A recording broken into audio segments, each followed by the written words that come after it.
Halo teman-teman, kembali lagi bersama saya Luin Samosir. Kita akan berbincang-bincang seputar hukum. Tapi sebelum itu, jangan lupa subscribe channel YouTube ini. Sesuai dengan janji saya di video sebelumnya, kali ini kita akan membahas terkait dengan hukum publik dan hukum privat.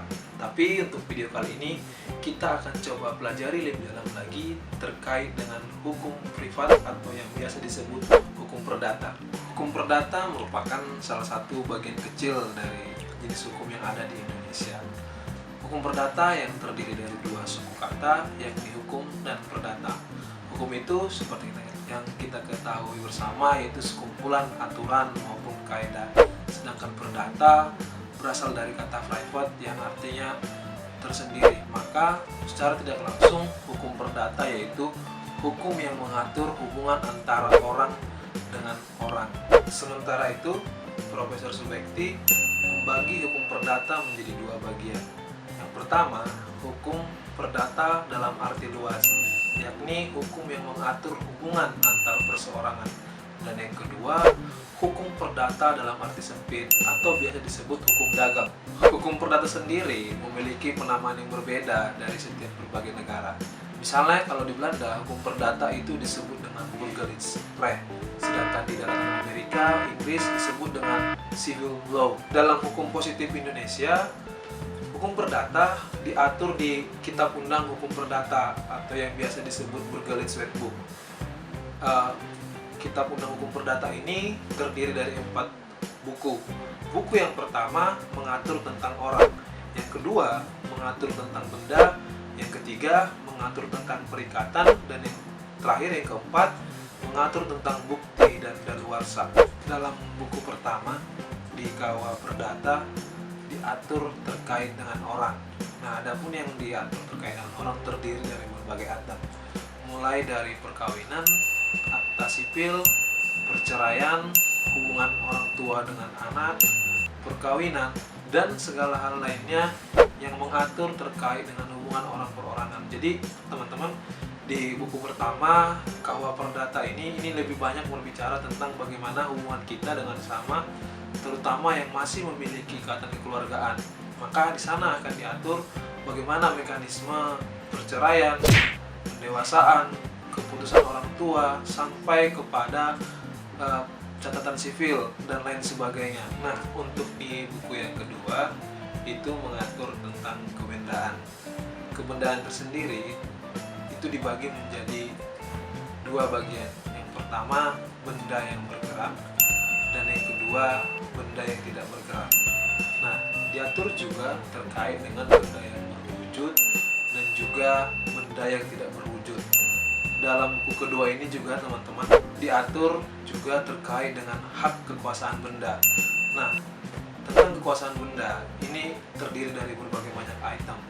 Mulai dari yang pertama itu hak milik, yang kedua itu hak guna usaha, yang ketiga itu hak guna bangunan, yang ketiga itu hak guna pakai, dan hak-hak lainnya yang diatur oleh KUA Perdata ini.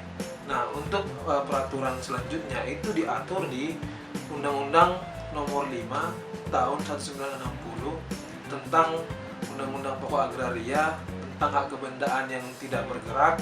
Dalam hal ini adalah tanah. Untuk buku yang ketiga, yaitu tentang perikatan, itu akan mengatur tentang bagaimana kita melakukan transaksi jual beli, sewa menyewa, tukar menukar, atau membuat perjanjian antara satu yang lain dengan teman kita yang lain. Misalnya dalam hal meminjam barang, hal apa saja yang harus kita penuhi dan kaidah-kaidah apa saja yang harus kita penuhi. Terkait dengan perikatan ini akan dibahas bagaimana perjanjian yang baik dan benar yang tidak melanggar azas-azas yang ada di KUA Perdata atau yang biasa disebut dengan azas kebebasan berkontrak. Nah, untuk yang di terakhir, buku yang keempat itu mengatur tentang pembuktian dan daluarsa. Teman-teman, dalam pembuktian di perdata itu berbeda dengan pidana. Pembuktian dalam KUA Perdata itu diatur di pasal 1866. Pertama, bukti tulisan, yang kedua, bukti dengan saksi, yang ketiga, persangkaan, yang keempat, pengakuan, dan yang kelima itu sumpah. Nah, Dalam buku yang keempat ini diatur juga terkait dengan daluarsa atau sebab-sebab habisnya kontrak dan lain sebagainya. Maka di buku keempat ini lebih mengatur bagaimana tentang proses-proses pembuktian dalam persidangan yang ada di acara perdata. Namun kita ketahui terkait dengan acara perdata, kita di Indonesia memiliki sendiri, yaitu Kitab Undang Hukum Acara Perdata. Demikianlah sedikit penjelasan saya terkait dengan KUH Perdata. Namun teman-teman, yang saya jelaskan tadi adalah hukum perdata dalam arti yang umum. Untuk yang jauh lebih luas lagi atau hukum-hukum khususnya itu masih terbagi lebih banyak lagi. Ada yang disebut dengan hukum bisnis, ada hukum perusahaan, hukum ekonomi, hukum dagang, dan lain sebagainya.